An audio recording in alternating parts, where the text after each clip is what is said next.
If you're running a business today, you know the score. The competitive landscape, it's not just fast-paced, it feels like warp speed sometimes. Just trying to keep tabs on what your rivals are up to, especially with pricing changing constantly. Yeah. It's like trying to drink from a fire hose, right? All this data just flooding in.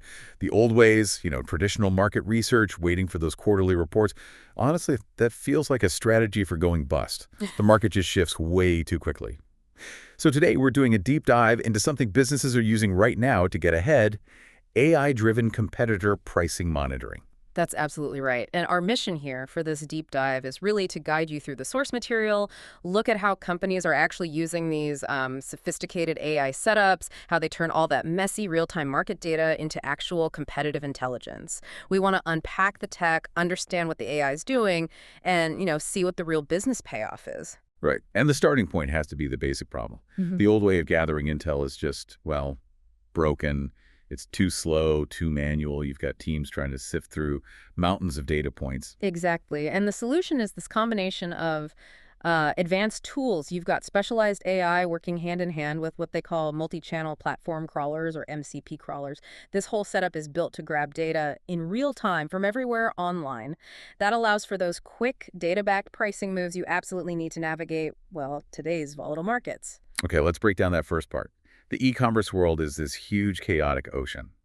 How are companies actually fishing out the specific pricing data they need? We're talking millions of products, countless websites, prices changing almost hourly sometimes. Yeah, the foundation is web data crawling. But these AI systems aren't using just any old scraping tools. They deploy those specialized MCP integrated crawlers you mentioned. And the multi-channel platform bit is really important here. It means the crawler isn't just hitting your competitor's main site.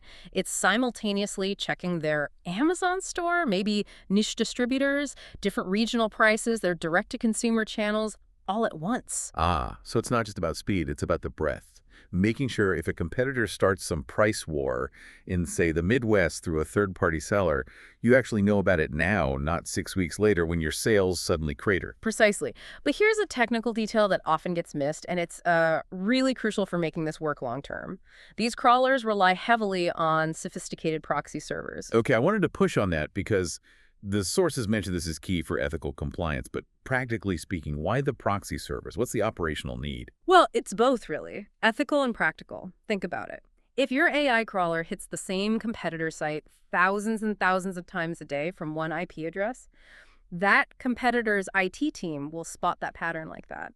They'll flag the IP as a scraper and block it instantly. Your data feed just goes dark.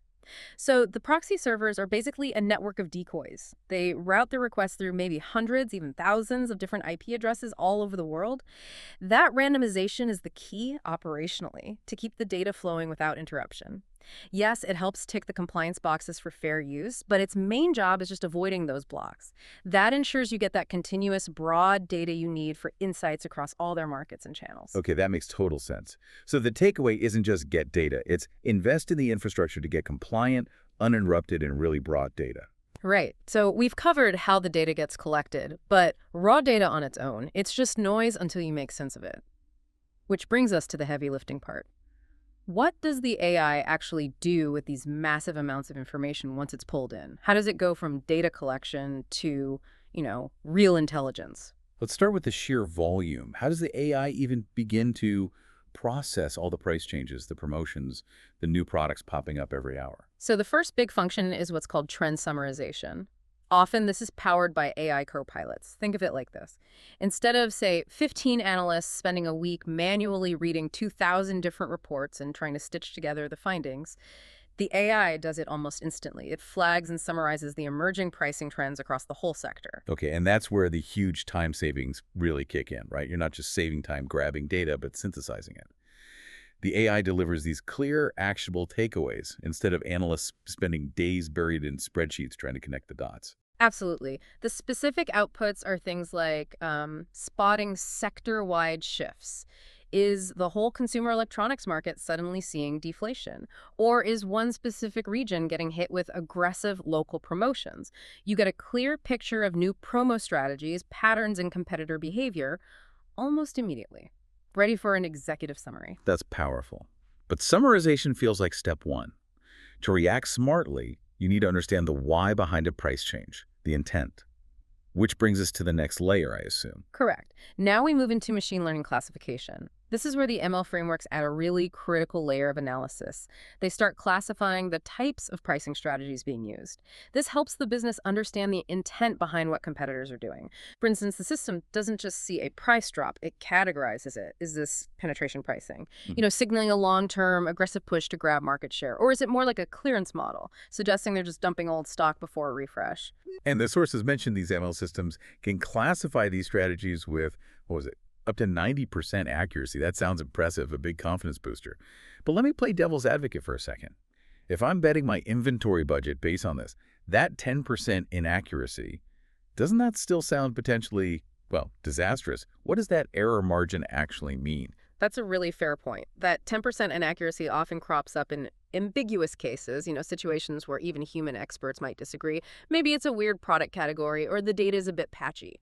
But the crucial thing about the 90% accuracy is that it lets you distinguish between, say, low-risk market noise and high-risk strategic moves most of the time. Think about it. If you mistake a temporary low-risk clearance sale for a major high-risk penetration strategy, you might panic. You might slash your own prices across the board and kill your margins unnecessarily. The ML classification really minimizes that risk of misreading the market signals. It allows for a much more targeted, specific response instead of a, costly knee-jerk reaction. Okay, that clarification definitely makes the 90% figure feel more practical. Now, let's talk about the AI function that sounds like the emergency alarm, anomaly detection. Yeah, this is probably the most powerful real-time aspect.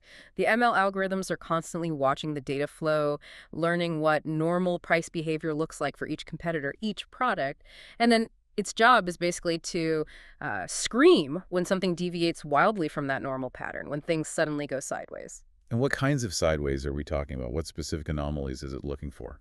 It's mainly watching for two things. First, those sudden, really aggressive discounts that don't fit historical patterns, like a competitor launching a surprise 48-hour flash sale nobody saw coming. And second, interestingly, unexpected price hikes. A sudden jump might signal a supply problem the competitor's facing, or maybe they're testing the waters with a new premium price point. And the insight here is instant, right? Highly actionable. If you spot that aggressive, unexpected discount, you can react fast.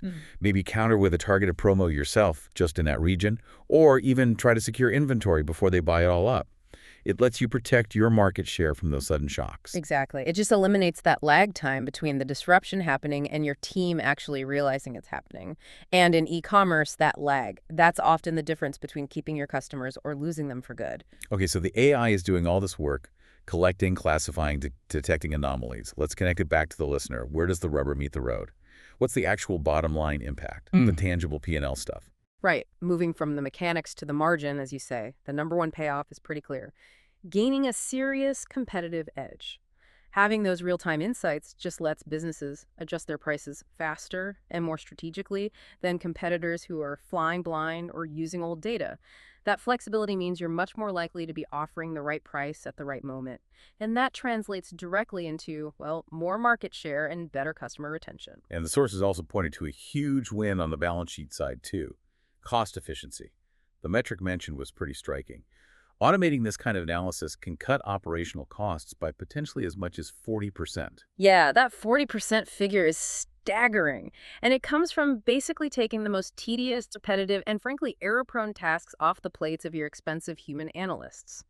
When the AI handles the bulk of the data gathering and the basic trend spotting, it frees up your people. Your pricing experts aren't scraping websites anymore. They're focusing on the high-value strategic stuff like modeling the impact of a new product launch or figuring out long-term pricing elasticity. And this isn't just theory, is it? It's rapidly becoming the norm. The source material pointed to a 2025 industry report showing a 25% jump in companies adopting these AI-powered pricing tools. When you see adoption growing that fast, you know it's shifting from being a nice-to-have tool to more of an operational necessity. Oh, absolutely. It's fundamentally reshaping entire sectors. You see it most dramatically in industries like retail, e-commerce, travel, anywhere that real-time accurate pricing is just make or break for success. In those fields, if you fail to react to a major competitor press move within hours, not days, you could be losing millions. It's that critical. Okay, so let's quickly recap the main takeaways for everyone listening before we look ahead. We started with the need for that ethical, nonstop data collection using those MCP crawlers backed by proxy servers for operational continuity. Then we moved to the intelligence layer, AI classification reaching up to 90% accuracy to give strategic context, and that real-time anomaly detection acting like an indispensable early warning system for market shocks. Exactly. And what's really fascinating, looking at the sources, is where this is all heading next. It's clear the future isn't just about reacting faster to what competitors do, even if that reaction is almost instant. The real sort of untapped potential is integrating all this much deeper with predictive analytics. Right. That's the holy grail, isn't it? Moving from reactive to genuinely proactive. Not just knowing what your competitor did 5 minutes ago, Yeah. but having a good idea of what they're likely to do next month based on their past behavior, maybe their inventory levels, what the AI has observed about market capacity. Precisely. As these AI systems get smarter and feed their classified insights back into predictive models, the whole game changes for companies. The focus shifts entirely. You start proactively forecasting future trends, maybe adjusting inventory levels, tweaking marketing spend, refining pricing strategy before the market even shifts, instead of constantly playing catch up. So the final thought for you, the listener, is really this. If your business isn't already looking seriously at a robust AI-driven pricing framework, you're not just falling behind, you're kind of operating by yesterday's rules in today's game. Investing in this kind of capability is really moving beyond being an optional upgrade. It's looking like the essential core requirement for any company wanting to hold on to or gain a competitive edge in what's clearly a very volatile and intensely competitive marketplace ahead.